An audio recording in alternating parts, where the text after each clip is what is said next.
白樺青空みんな三風拳咲くあの北国の北国の春季節が都会ではわからないんだろうと届いたお袋の小さな包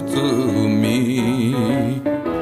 あのふるさとへ帰ろうかな帰ろうかな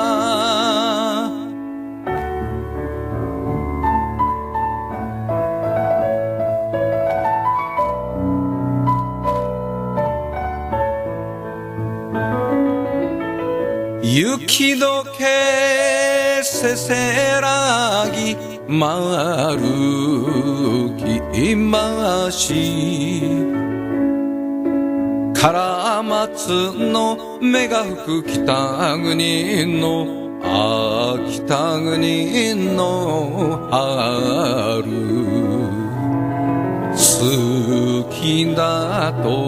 お互いに言い出せないまんま別れてもう5年あの子はどうしてるあのふるさとへ帰ろうかな帰ろうかな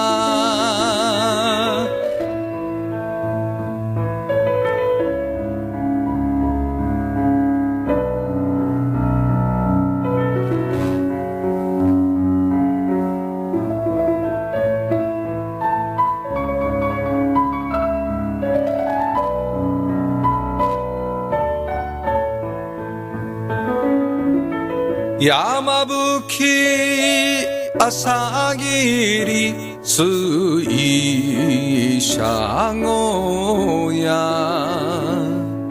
わらべ歌聞こえる北国の北国の春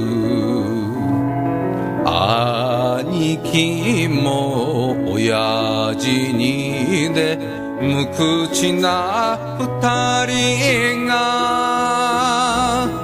たまには酒でも飲んでるだろうか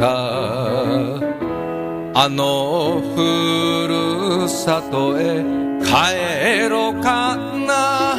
帰ろう